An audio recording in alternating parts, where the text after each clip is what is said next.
All right, here we go. Okay.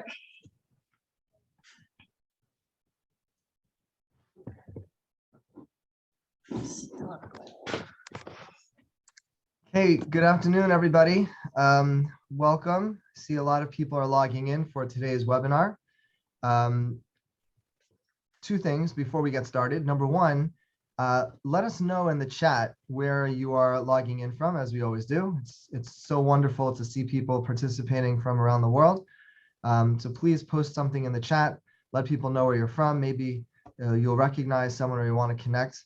And number two, there is a poll that we've created that we'd like to see what level of proficiency you might or may not have using JewishGen or your familiarity with us. So please fill that out, and it will help guide our presentation as we move forward. Okay, so thank you. I see a lot of people are filling out the poll. And let's see, we have people from all over the United States and Israel and Belgium, Colombia, Germany, Scotland. We have people from Atlanta, Georgia, and coming so quickly, Jacksonville, Florida, Glasgow, Scotland, Maryland, Cherry Hill, New Jersey, Seal Beach in California, Dallas. Harold Road is with us. Welcome. Harold, I saw your email. I will follow up with you. Riverdale, New York, the Upper West Side of New York, Los Angeles. For all of those who are logging in, welcome. We have a very nice audience today from around the world, and we're going to get started in just about a minute. But before we do, two things that you could do. Number one is post a message in the chat where you are logging in from. It's wonderful to see all of you, and you can connect with each other. And number two, there is a poll to let us know your level of proficiency or familiarity with JewishGen. It will help us as we go through the presentation. Please kindly fill that out. See people from Jerusalem, Plano, Texas, Long Island, New York, Berkeley, California, Linden in Utah.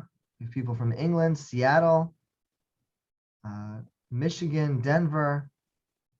Okay, Ottawa, Canada, and Toronto, Maryland, Hawaii, welcome. Baltimore. Okay, we're going to get started. It's so wonderful that we have a global audience for today's program, which is really going to be very useful and instructive no matter what level of familiarity you have with JewishGen.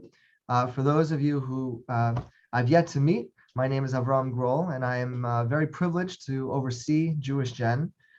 And today's program is going to focus on how you can better utilize JewishGen. It's tips and tricks that you will find hopefully very useful to your research.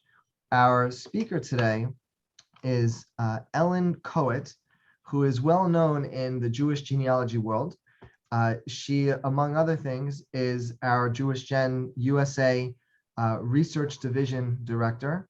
And in that capacity, she has focused on adding content and creating opportunities to learn more about genealogy in the United States with programs and other assortments of programming ideas. She is the Jewish Task Force Chair of the Daughters of the American Revolution. She is a University of Denver instructor. She is an author for Family Tree Magazine, Avotaynu, and recently published a client book, David Crystal, An American Family History. She has utilized JewishGen and served in a variety of volunteer capacities since 1994. And in general, I have a lot of appreciation for her advice and insight, helping set strategic direction, and just in general, how to respond when challenges present themselves. The talk today, again, will focus on tips and tricks on how you can best access the searchable records on the site, the educational and language tools, and the networking opportunities, the resources, and other treasures found on JewishGen. A couple of notes before we get started, as we always say.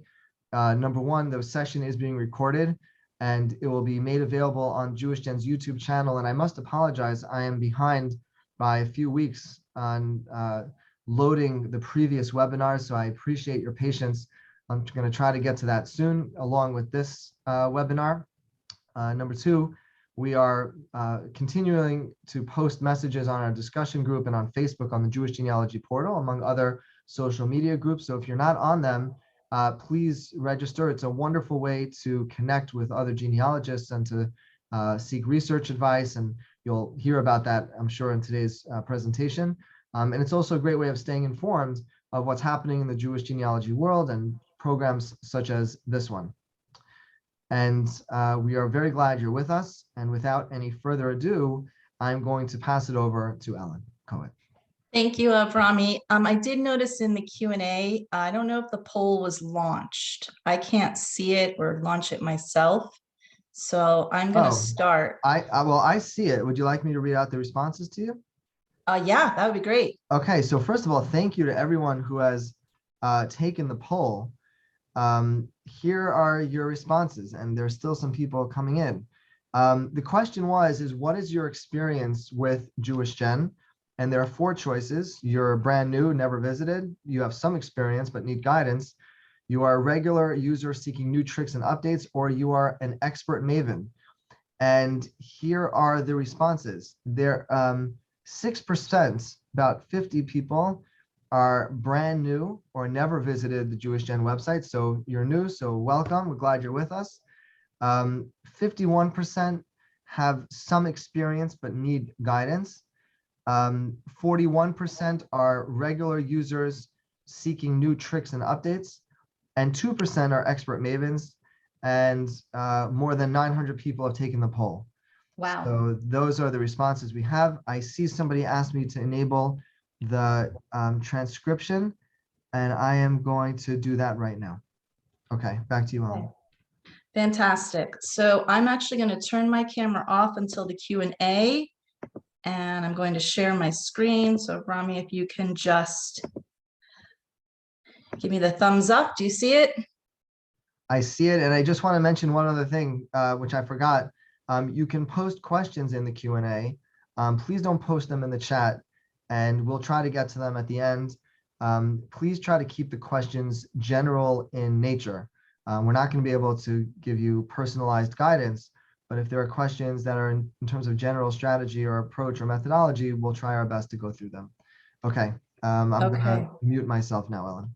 Fantastic. Thank you, Avrami. Welcome, everyone. I just want to clarify that we really have a limited time frame today, and we're not going to be able to go through all of the JewishGen resources, not at least in a fully explained way, but I will direct you to educational and networking opportunities for you to learn more or to ask questions after the session. So with that said, let's begin with what JewishGen is and what it is not. As the global home for Jewish genealogy, JewishGen provides free access to over 30 million records and unique search tools. And it provides opportunities for researchers to connect with others who share similar interests. JewishGen is not only for people who practice the Jewish religion or who have Jewish ancestors. Some of the tools, particularly the gazetteers and maps, can be useful for anyone researching in Europe, the former Russian Empire, and elsewhere. JewishGen is a website, and it is only online. There is no physical library or archive. Hence, donations of books, papers, or other physical materials are not solicited or accepted. Know that JewishGen is a nonprofit with a full-time staff of 2, being an executive director and his administrative assistant. As needed, additional paid contractors are hired on occasion for specialty areas such as programming, systems security, grant writing, or others. There are hundreds, maybe thousands of volunteers who make JewishGen operate, and there is continuous turnover of volunteers. So there is always a need for help. Databases may be searched free of charge with a guest user ID. JewishGen is great for networking with those researching the same surnames and towns, and it's great for identifying the largest towns where Jews lived in Europe and Russia. But JewishGen is not the first stop for researching genealogy. As with all genealogy, you start with yourself and move backwards in the records of your country or that of your immigrant. In America, these would include vital records, census lists, court documents, land records, military, and other civil records. And these are usually found on other websites. Know that the data collections on JewishGen are often only indexes and don't always link to the original documentation, which you should always pursue obtaining, because indexes may not include all information or even be keyed correctly. Some more background. JewishGen is overall low budget compared to the large commercial genealogy websites that are out there. The JewishGen budget will never match the budgets of the commercial companies Ancestry.com or MyHeritage, or the Latter-day Saints church-backed Family Search website. However, these sites don't prioritize Jewish resources, as JewishGen does. Even the Israeli-based MyHeritage has less content for Jewish genealogy researchers than JewishGen. Know also that JewishGen is aimed at English speakers. So Family Search has done a fantastic job over the last year or two of increasing their languages and their availability in over 30 languages around the world. Ancestry has different portals that are country-based, depending on where you live. That's how you access the material. And MyHeritage has something called a global name translation tool. JewishGen doesn't do any of that translation automatically, not at this time. And know that the strength of the collection is European Ashkenazi. Now, for those of you interested in Sephardim, stay tuned. JewishGen was founded by Susan King, shown here on the right, and managed by Avraham Grohl, who is the executive director on the left. And the JewishGen homepage looks like this. So for the 50 of you or 6% that have never been to JewishGen, head over to JewishGen.org, and this is what you'll find.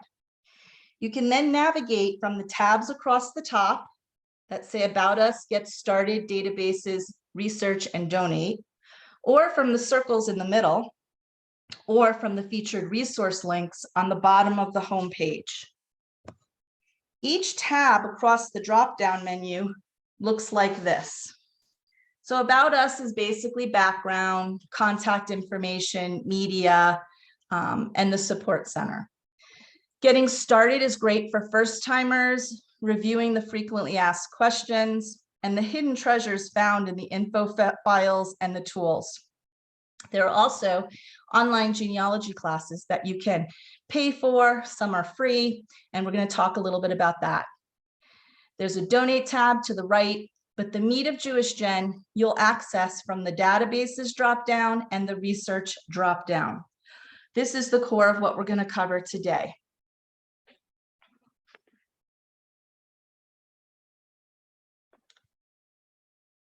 In this tips and tricks lecture, we're going to examine some specific JewishGen features, including the best entry points. Where do you start when you get to JewishGen? We're going to cover the Jewish name search algorithms in contrast to the Soundex system. We're going to review the complete list of databases. We're going to talk about the fact that JewishGen data is now available on both MyHeritage and Ancestry, but there's varying material and search functionality between the three sites. We're going to highlight the Yizker Memorial Book translations in English, both those on JewishGen and those being reprinted in books for sale. The info file and FAQ content treasures, and then the GEDCOM files uploaded to the JewishGen family tree of the Jewish people, which are shared with Bet Hot Food Soap, now called Anu, and we're going to distinguish how those are different from trees found on commercial sites.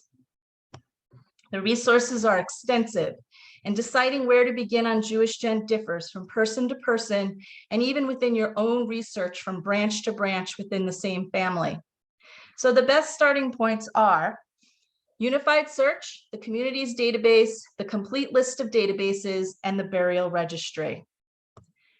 This is the Unified Search, and it's a logical starting point. It is found under the Databases drop-down tab. Let's review the search functionality as search algorithms for Jewish names differ from the NARA Soundex, and there are two unique ones, formerly known as the Bader-Morse system and Date-Mokatov, but they're not listed that way on JewishGen. When searching any JewishGen database, search fields are given name, surname, town, and or any field, which is a text search, so you could put anything in any field. Be sure to change the drop-down menu found in the second column and labeled search type, because 7 options appear, and these include phonetically like, sounds like, starts with, is exactly, fuzzy, fuzzier, and fuzziest. These sound matching systems are not the same as the Soundex used by the United States National Archives, or NARA, which was developed for names in English. Jewish genealogists developed these algorithms to address the unique letter and language combinations most commonly found in Jewish naming. So here are 3 distinctive search examples with different results using the name Tessingoltz. I selected Tessingoltz, 1, because it's a name within my own ancestry, 2, because it's an unusual name. You're not going to find as many Tessingoltz results as you will for Cohen. You can see in the upper left, searching Tessingoltz with the phonetically like drop-down search results in 9 total matches. But on the right, when I use the sounds like, which is the Date-Mokatov Soundex, there are 121 total matches found searching for Tessingoltz. And to further complicate things, on the lower left, using the fuzziest search, over 6,000 total matches are found. So sometimes your name is spelled wrong, pronounced wrong, transliterated wrong. Sometimes the indexes are not perfect or accurately created. There are a lot of criteria for why the results can come up different, but this is a lesson in why you should use each of the search features, each of the search types at least, and starting with phonetically like, and then trying sounds like. Another good starting point is the communities database, which looks like this. And the results for the communities database result like this. I used the town of Uzylyani, which is in modern day Belarus. And the first thing to notice in the results looking for a town is that you may find there's more than one result. Sometimes the names are very similar, but the location, the coordinates are very different. Other times the names are clearly different, but they're coming up with the same phonetically like result. In this case, there were 2 that came up for Uzylyani. I blocked the second one because I'm interested in the first, and it was quite obvious. The second one was Oslani. And it gives you a lot of information. So looking across the columns on the left, you'll see the modern town and country name with the coordinates and the distance to the nearest largest city, in this case, Minsk. It shows you other names, and it will tell you the languages these names come from, but keep in mind, Polish, Cyrillic Russian, Cyrillic Ukrainian, Belarusian, these are all different character sets. So these are transliterated versions of what the name would look like in English. And then the next 3 columns are really valuable. This tells you the administrative district and when you want to place your family, your immigrant, into one of these columns. So did they come since 1950? Did they come before 1900? Did they come between the wars? Then you can see what the administrative district was, which will help direct you to where the records might be stored. So it's important to know, was it Russian Empire? Was it the Soviet period? Or is it modern day Belarus? The last column are the JewishGen Family Finder entries. This is a networking tool that you can search. You can also list your own surnames and towns of interest. And it's a way for members of JewishGen, and by the term member, we just mean someone who signed up for a free username or password. You don't have to make a donation to be a member. It just means you're a user, more or less. And you can see that for Uzylyani, there are 43 people researching this town. So definitely worth a click, and we'll look at that in a few minutes. Now, if you hover over the little box on the left on the name Uzylyani, You then pop up to this big page on the right. So it provides you even more additional information about the town, including what other kinds of resources can be found elsewhere on the JewishGen website. So in this case, we see that there are the JewishGen Family Finder town search results. There is a Kahila Links website in progress. And down on the lower right, you can see a series of gazetteers and Jewish encyclopedias, not all on JewishGen, but references for you to look and learn more about the town. So then the last thing I'm going to show you, they have nearby Jewish communities within a certain radius around each town. This is useful because sometimes your family may have registered their vital events, their births, their deaths, their marriages in a nearby town and not necessarily in the town. So it's good to search those nearby towns. And then there's something at the bottom of every map here that I've circled, that's the JewishGen resource map. It's not obvious to click on it, but you should, because it brings you to this. So what this is showing you, this is the JewishGen resource mapping tool. All of those little green trees throughout the area are where JewishGen has data. So Uzalani is actually this little tree in the center on the very bottom. You can't even see the name of the town.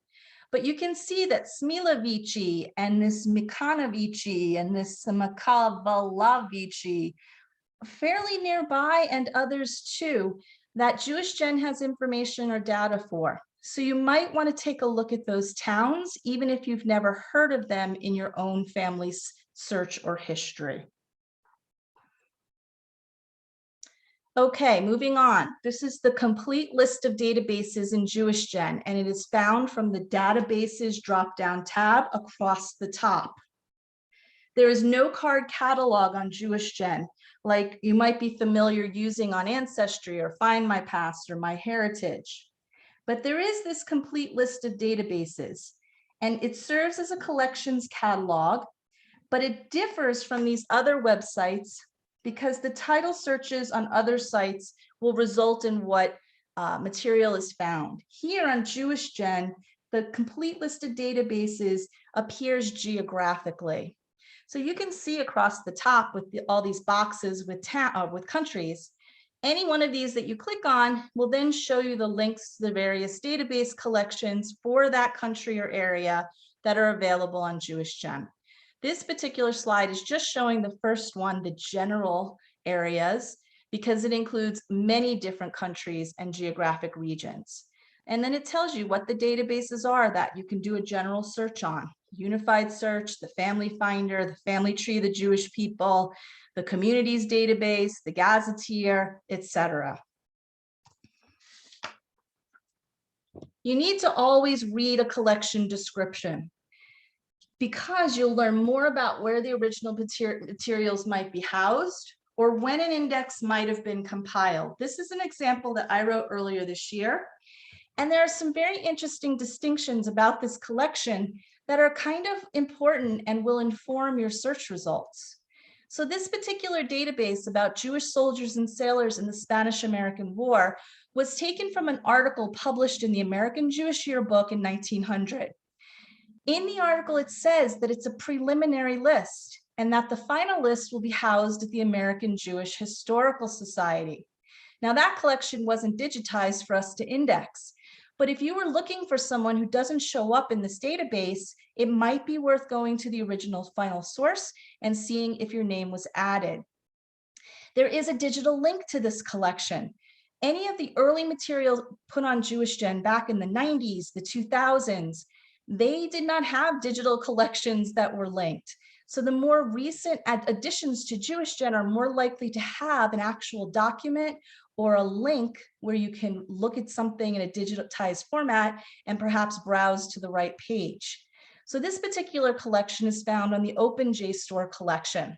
For those of you not familiar with JSTOR, it's a digitized journal website. Usually it costs a subscription. However, they've continued since pandemic that you're allowed to view up to 100 articles a month for free.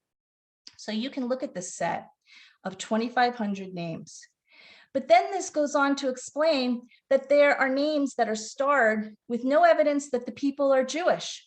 and that at that time in history, they were judged to be Jewish simply by the sound of their name. So you have to kind of look at a set like this with a critical eye, with a grain of salt, and just realize that perhaps not everybody who appears in this list is actually Jewish. So then I go on to thank volunteers, and I talk about the different fields that are included in the database. So look at all of the collection's descriptions, and you might be surprised what additional information informs the results that you find on JewishGen. Next, we're going to talk about JOBAR, the JewishGen Online Worldwide Burial Registry. This is another great starting point. At this point, there are 4.2 million records with 908,000 photos from approximately 9,800 cemeteries representing 143 countries. It continues to grow every day. JOBAR differs from other cemetery data websites, such as Billion Graves and Find a Grave, because gravestones found in Hebrew are often translated on JewishGen, where they're not on these other sites. And for those of you new to Jewish genealogy, Jewish names are multi-generational and can usually include the name of a deceased person's father. So if you find a gravestone, it's important to have it translated. When you check out the JOBAR cemetery inventory, which is divided by country and then within city, if there's a cemetery you're aware of that you're looking for and it's not there, perhaps you could step up and volunteer to walk the cemetery yourself or contact the office and connect with Nolan Altman, who heads up our JOBAR project. Here's an example of JOBAR results. On the left, searching the name phonetically like Zassler in California, we come up with all of these unusual spellings and pronunciations. Sessler, Zeisler, Chassler, Sessler, Zeisler. This is all coming up under Zassler. On the right, when you click onto an entry, you'll see that the name, other surnames, if it's provided in the cemetery data on the stone or by the cemetery office or in a burial registry, perhaps the place of birth or place of death, date of birth, date of death, the Hebrew name, Hebrew date, age, and burial date will be included as well. But I use this example of Morris Kassler Shar here on the right because the index only includes the date of birth and his age, but it does include an image. So what this says to me is that the volunteer who submitted this information couldn't read the Hebrew. They couldn't translate the Hebrew. Because if you look at Morris's inscription in Hebrew on the right, it's going to tell you that his name was Mina, son of Chaim Shloma. So you're going to get his father's name of Chaim Shloma, and it's not in the index. So click onto these pictures, and if you can't read the Hebrew, we have tools to help you with that. Partnerships and collaborations. JewishGen regularly partners with other organizations in order to centralize access points for information and easily discover records from multiple sources directly within JewishGen. These are some of the partners: JRI Poland, Litvak SIG, Gesher Galicia, Yad Vashem, the USC Shoah Foundation, Miriam Weiner's Routes to Roots Foundation, Ancestry.com, MyHeritage, and Billion Graves. Yad Vashem is the World Holocaust Remembrance Center. It is the ultimate source for Holocaust education, documentation, and research, and they are based in Israel. Yad Vashem partnered with JewishGen this past January to expand access to Yad Vashem's pages of testimony, shown here on the right, and the 4.8 million names commemorated in the central database of Shoah victim names. Of that, to date, Yad Vashem has gathered some 2.7 million pages of testimony. Now this material can be accessed not only on Yad Vashem's free website, but also on JewishGen as well as JRI Poland. In many cases, these pages that comprise the names, biographical details, and possibly photographs might contain the only evidence of what happened to a loved one in the Shoah. In 2020, JewishGen partnered with the USC Shoah Foundation's Visual History Archive, where an index of data from 52,000 Jewish Holocaust survivor testimonies found in USC Shoah Foundation's Visual History Archive are now accessible on JewishGen. The biographical data is discoverable via more than 250,000 possible names and aliases, which in turn contain information on more than 600,000 additional relatives identified in survivor questionnaires. The data provided in these interviews contains potentially valuable sources of genealogical and family information with details that can include name, place of birth, date of birth, relationship to the interviewee, whether the individual survived the Holocaust, their place of death, and their date of death. All individuals listed in the database link back to USC Shoah Foundation's Visual History Archive portal. More than 4,000 of these interviews are viewable in video format via the internet, while the remaining links lead to biographical pages that are not available on the internet and can be viewed through partner repositories in person, such as at universities. And there's a list on the USC Shoah Foundation about these access points. You might also be interested to know that the USC Shoah Foundation was recently acquired by Cal State University Northridge University Library, but it appears to still be called the USC Shoah Foundation Collection at this time. Miriam Weiner, shown here, is a pioneer in Jewish genealogy, having traveled to areas in Eastern Europe that were once part of the Russian Empire. She wrote and published reference books about the history of small Jewish towns and created some of the first inventory lists in English of where documents were located to record Jewish ancestry. These inventories still serve as a foundation and have been shared on JewishGen as well as on Ancestry. Ancestry and JewishGen are two separate entities. They entered into a partnership in 2008, which resulted in an agreement that Ancestry would host JewishGen servers and JewishGen would provide a specified number of records to be available at no cost on both sites. There are some main points about this arrangement and the data found on each site to consider. Number one, some databases hosted on JewishGen are not on Ancestry. These include the JewishGen Gazetteer, Family Finder, Memorial Plaques Database, Kahila Links, the Message Archives, the full text translations of the Yizker book project, and Jewish records at the Family History Library, as well as the Family Tree of the Jewish People. Number two, many databases continue to be updated on JewishGen, but have not been updated regularly on Ancestry. Number three, JewishGen offers more search options and more flexible search results for the complexities of Jewish names. Number four, on Ancestry, you can directly attach records to a family tree if you've built one there. On JewishGen, although you can upload a family tree in GEDCOM format to the Family Tree of the Jewish People, you cannot attach records to it. Records found on JewishGen can only be downloaded to a hard drive or mobile device. Number five, family trees on JewishGen are shared with Israel's Museum of the Jewish People, also known as Bet HaTfutzot, now called ANU. They have a family tree collection, and they share vice versa with JewishGen upon permission of the tree owner. And number six, Ancestry has divided some JewishGen databases into smaller collections for search flexibility. So the takeaway here is you should search both sites, not just JewishGen, not just Ancestry, but both sites. This is a card catalog result on Ancestry showing JewishGen results. You can see in the left side under keywords, I plugged in JewishGen and 96 results came up. I sorted them by the top number of records, and you can see there are records from all over. Galicia, Jobar, East Europe registers, Hungary, Lithuania, Russia, Germany, Romania, etc.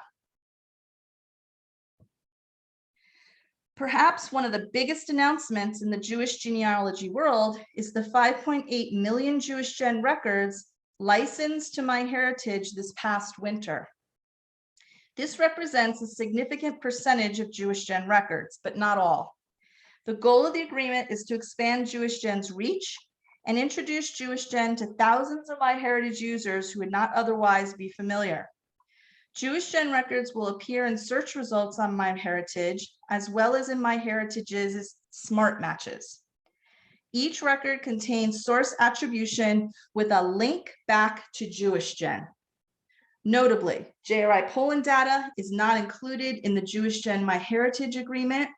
This is due to a long-standing agreement with the Polish State Archives to refrain from allowing data funded by JRI Poland to reside behind any commercial entity's paywall.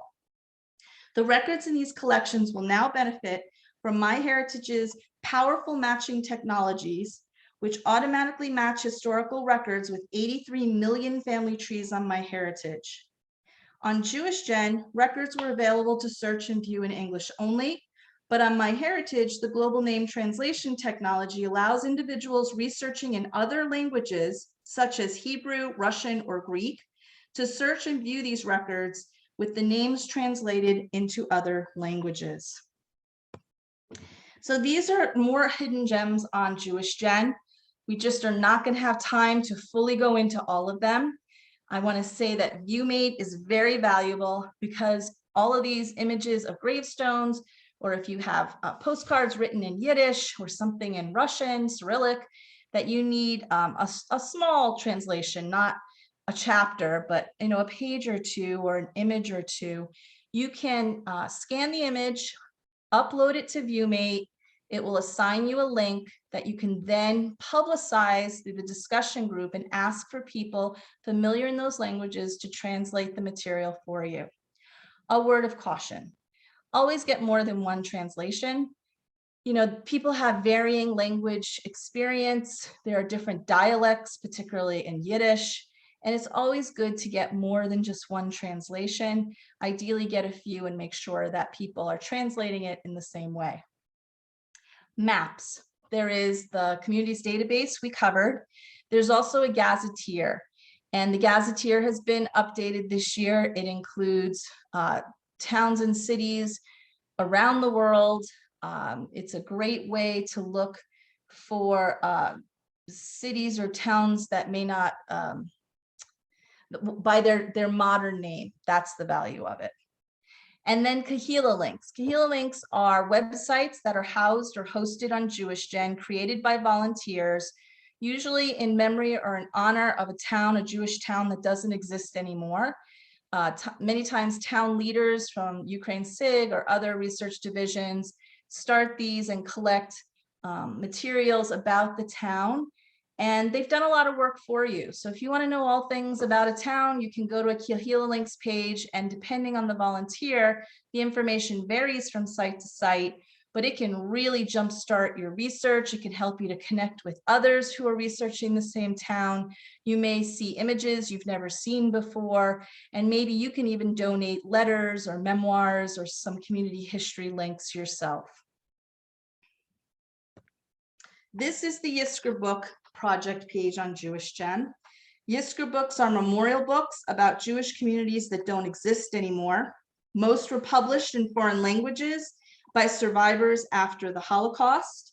Although I do know from a scholar, Rachel Jablon, who did her Jewish Lit PhD on Yizker books, they actually date back before the Holocaust and were often divided by occupation. But when we think of them, we think of those created as a memorial after the Holocaust by survivors. Many of these Yizker books are out of print, but they've been digitized, and they can be found on various websites, such as the Internet Archive, the New York Public Library's digital collections, the National Yiddish Book Center, the US Holocaust Museum, and elsewhere. The JewishGen Yizker Book Project, however, is a volunteer-led effort to raise money and translate the contents of these Yizker books into English so that a broader audience can enjoy reading the information that's contained. These translations can be viewed free on JewishGen. And there's a relatively recent addition to JewishGen called the Yizker Book Press, which reprints full English translations of these books and then makes the books available for sale. The Yizker book project and the JewishGen Press main search pages were updated this year, and you can now sort by book type, country, community, or free text. The JewishGen Yizker book press continues to publish completed translations with more than 180 books that sell on JewishGen for $40. This material is made available by JewishGen and the Yizker book project for the purpose of fulfilling JewishGen's mission of disseminating information about the Holocaust and destroyed communities. There are educational opportunities. Classes continue to be developed with volunteer educators, hundreds of students, and more than a dozen classes. You can create your own support sessions with a JewishGen education coach. There are popular special services programs, including virtual Zoom conversations with an expert and private mentoring and genealogical coaching on Zoom by the week. JewishGen Talks, of which this lecture is part of the webinar series, launched in 2021 with thousands of participants and continues. The webinars are live and the recordings are free to access on JewishGen's YouTube channel. Networking. JewishGen's strength is the ability to connect people with the JewishGen Family Finder, discussion groups, social media, and research divisions, also known as special interest groups or SIGs. There's a redesigned blog and monthly newsletter that offer a monthly window into the happenings of JewishGen, along with a variety of articles that focus on research methodologies, success stories, and more. There is a discussion group that is widely used with searchable archives, and there's even a Facebook presence on the Jewish Genealogy portal where you can post questions and receive many answers. The free JewishGen discussion group looks like this. It has 20,000 subscribers.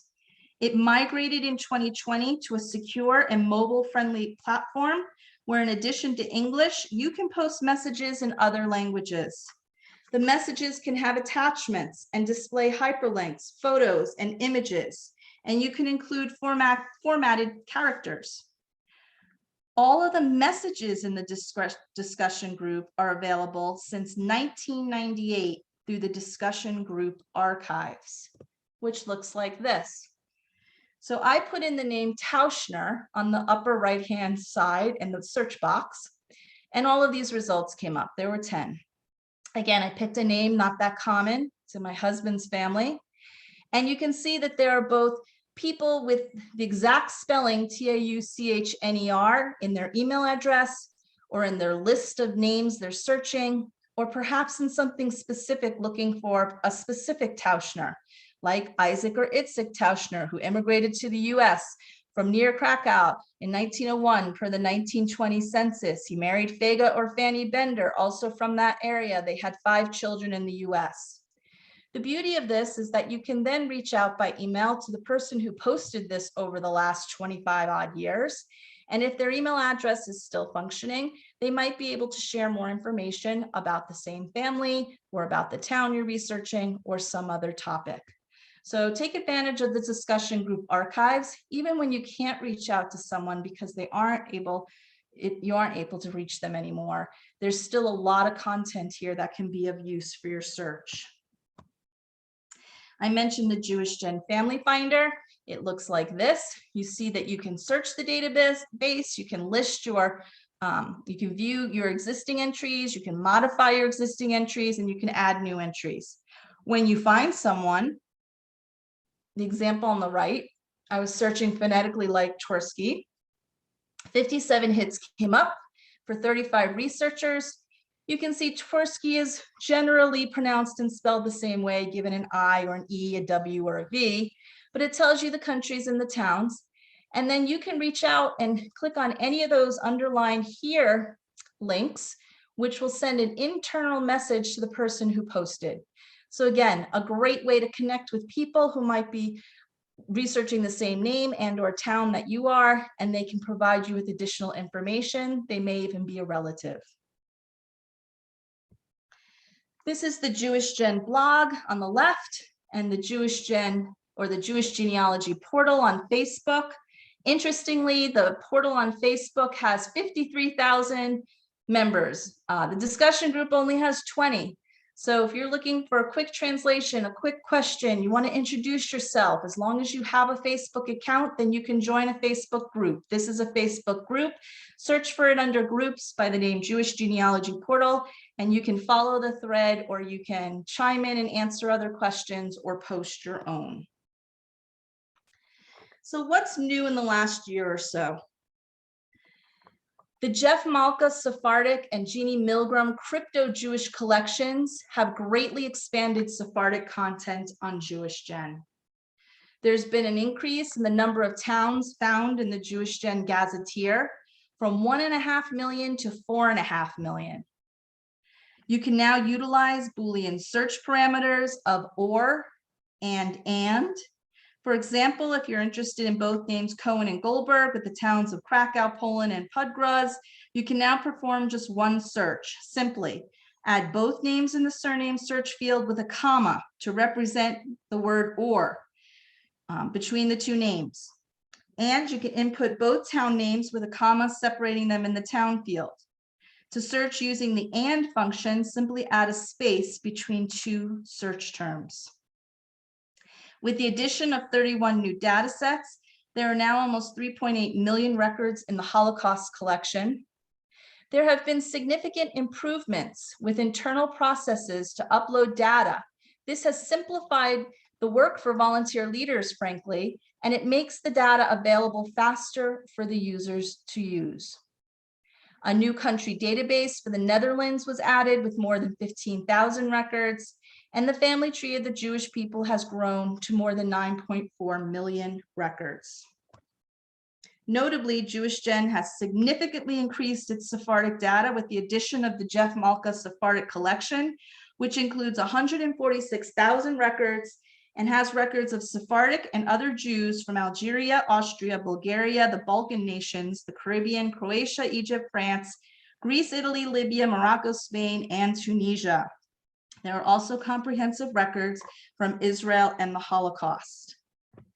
The Jeannie Milgram Crypto Jewish collection also includes Sephardic material and now has more than 16,000 records available on JewishGen.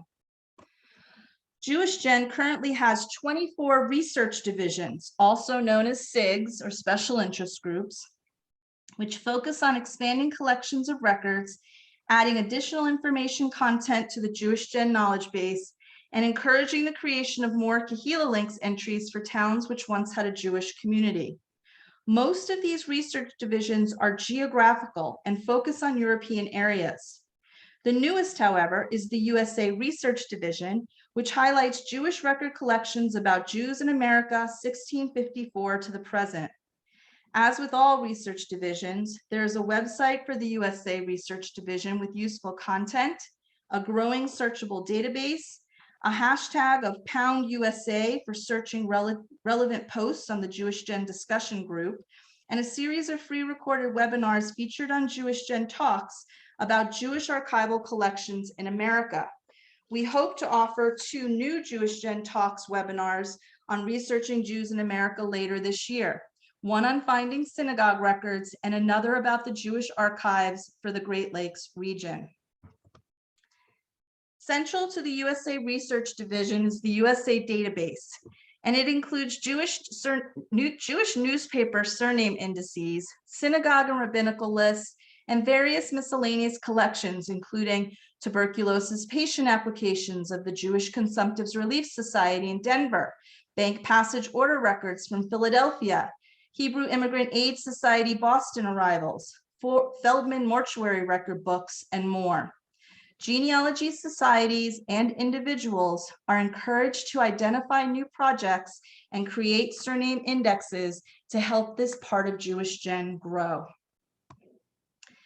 In 2021, a comprehensive analysis of JewishGen internal infrastructure and systems was conducted, and a JewishGen 2.0 committee launched with the purpose to plan future sustainability, growth, and development.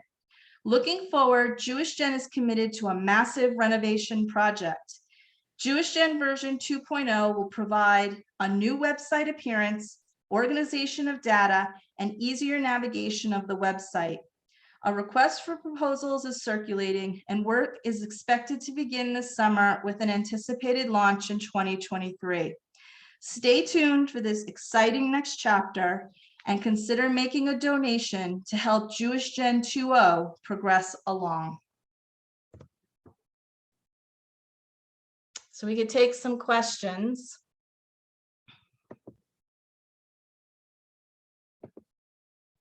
Ellen, thank you very much.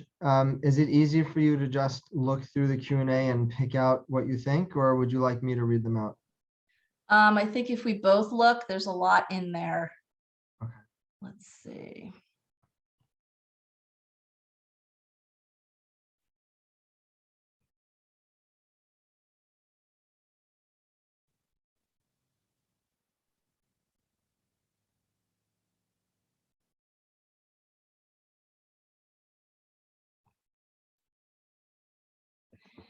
Is there a way to send just one email inquiry to all in the list of others interested in the same family name or town? Or do we need to send inquiries one by one to individuals? You need to send them one by one, but what I do is write a generic post. I cut and paste, I copy, and then I cut and paste from one to the next. And I do like to check off the box that gives me the option to get copied. That way I know who has answered me and who has not. There are no handouts, sorry. It would have just been links to the various parts of the site. There's a question about digitizing and indexing more records from Belarus, especially Minsk. This is really a question for the research division. So I encourage everyone to reach out to the leaders of the various research divisions, both on and off JewishGen, as well as town leaders like within Ukraine SIG. Those are the people that are going to know what's in the pipeline, what's been found, what they actively need fundraising for, or they need volunteers for. I apologize for the glare on my glasses. It's just very bright, even with my drapes drawn shut. When will the other self-paced classes open up? Currently, 2 are showing as filled, 1 is open and 1 is pending. Nancy Holden runs our JewishGen education program, and you can send this exact question to her. She'll have a better idea of the status on any of the courses. ViewMate, we talked a little bit about. You digitize the image, you upload it to the ViewMate site. They'll give you an assigned link. You can then publicize that link on the JewishGen discussion group or on the JewishGen genealogy portal on Facebook and ask people to translate for you. The JewishGen YouTube, what is the address? I don't know offhand, but when I go to YouTube, I can search and I just put JewishGen in and the channel comes up. Some of these I can't answer. It would be really helpful to list the former Russian Empire, even Russia, as a searchable country in the JewishGen database. What is the reason for its omission? I don't know. Avrami, can you answer that one? Because most of what was in the Russian Empire is in different geographic locations today. So the databases have been set up by the modern countries. That's how it's been set up.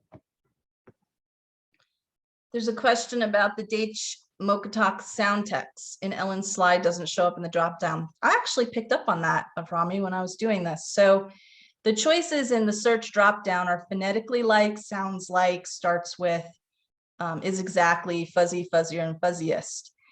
When you get the results for sounds like, it's displayed as DM SoundX. They're actually the same thing. So we could probably make that appear the same way. And the Bader-Morse search is the phonetically like option, although that doesn't show up anywhere as the name of the SoundX. Let's see. I haven't been able to join discussion groups. I've tried many times with different email addresses. I did not mention, but it's important to know, JewishGen has a support center, and you can find that in the drop-down. If you go to the support center, you can enter this exact address, and they will walk you through how to join the discussion group. Yeah, same thing with the DM Soundex. It has not been removed. It's just called Sounds Like.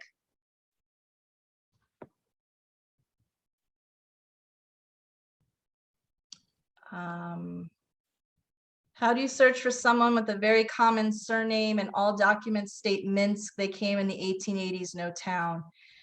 This goes back to starting with yourself and the country you're starting in. If you're in the United States, you need to collect all the US records. You need to, if you can't find the town name that the immigrant came from, look at their siblings' documents or their children, and you may find the name of the town listed.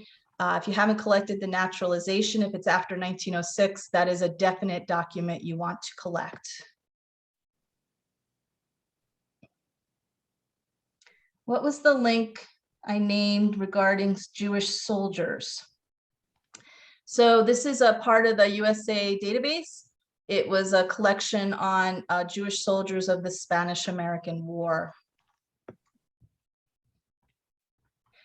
Is there a procedure for updating a collection description that is no longer accurate or complete? That is a great question.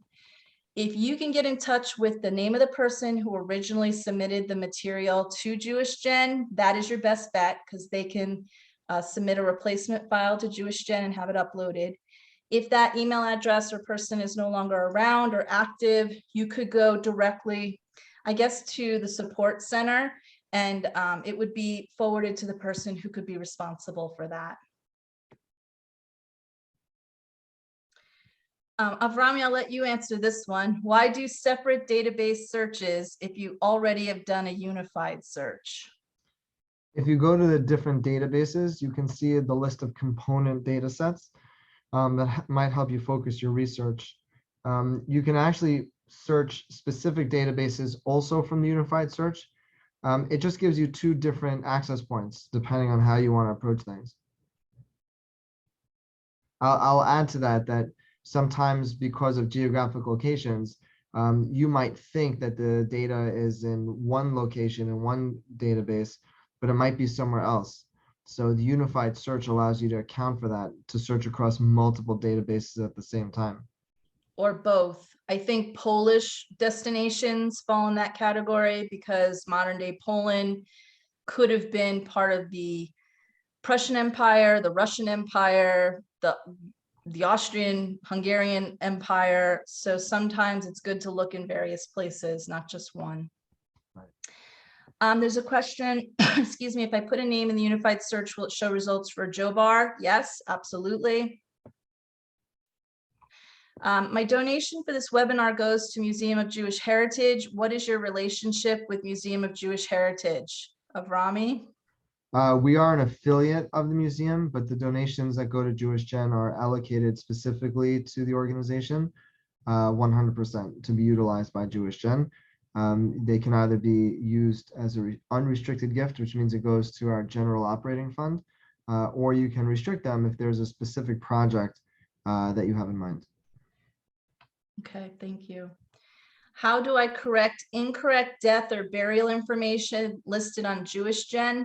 You should send an email to Nolan Altman, and his email can be found on the Jobar page. Some of these I'm going to skip because they're not in the context of this lecture. For example, how can we find marriage records in the Russian Empire? That's a whole other lecture. How do we get the link to listen again? This lecture, this recording will be uploaded to the JewishGen YouTube channel. Give it a week or so. It may not go up right away. What is membership now for JewishGen? Avrami? So one of our core values is that everything we offer should be freely accessible, because we want to make sure that if people are interested in connecting with their roots and learning about themselves and learning about their Jewish communities where they came from, the information should be available to them.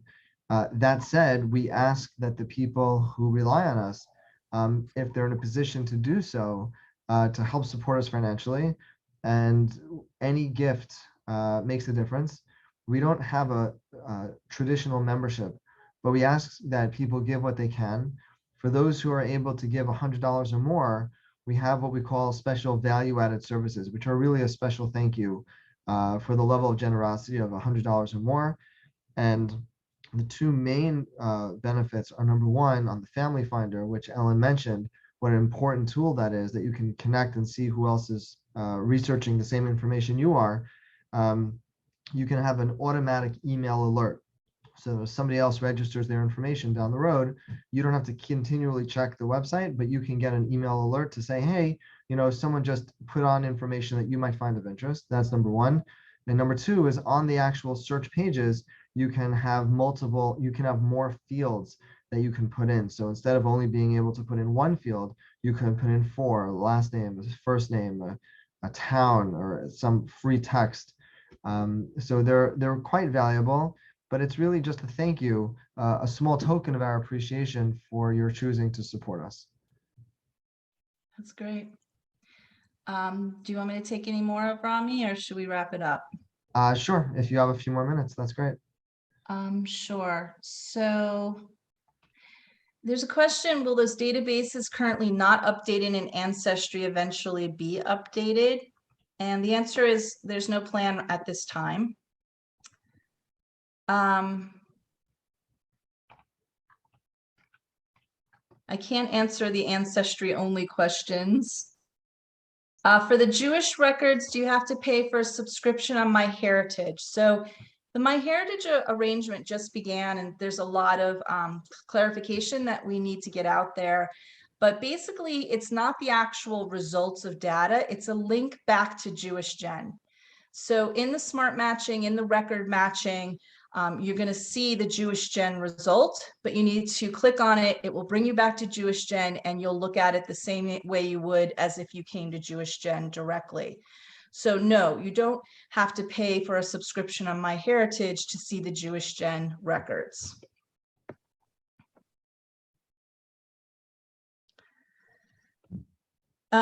Please explain how to post a message to the JewishGen message boards, i.e. JRI Poland. So JRI Poland is its own nonprofit organization. They have a great website. They're actually updating their website right now. The data is shared with JewishGen, so it appears in JewishGen results. But JRI Poland doesn't have a discussion group. The discussion group, the message board, is only through JewishGen. And that was the discussion group that I showed earlier. And if you're having trouble getting set up, send an email to our support center, and they will give you specific instructions on how to get that up and running.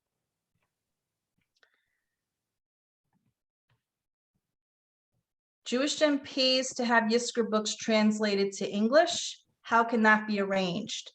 So there are project managers for each Yizker book translation project. They have set up a way for you to donate through the JewishGen donation page. If you contact them, they'll tell you how much it costs per page. There's a range. Some languages are more expensive than others to translate, but the Yizker book project coordinators are always looking to raise money for the translations. So for example, if you look at a table of contents and there's a chapter that is not hyperlinked, that means it's not translated. You can look at the page count, because it'll tell you what page it starts on and what page the next chapter starts on, and then you know how many pages.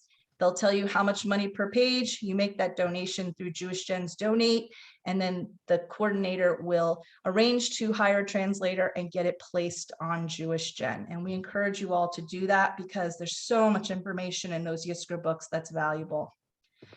Last question I'm going to take here. What is the difference between JewishGen and Gesher Galicia? Similar to JRI Poland and Litvack SIG and JRI Poland, it is a research division or a special interest group that is independently run as its own nonprofit, but they do share their data with JewishGen. So with that, I thank all of you, and please check out the JewishGen education and networking opportunities, as well as sending your further questions through the support center, and we can continue to help you out in navigating JewishGen. Ellen, thank you so very much. This was really interesting.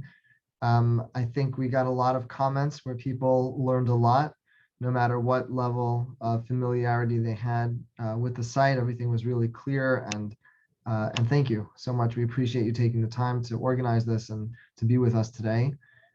Thank you to all of you who are participating and who have logged in from around the world. There were more than 1,000 people participating today, and we hope this was helpful and that you will go on the site and use it. That's what it's there for. This talk is part of our ongoing series of educational webinars that we call Jewish Gen Talks.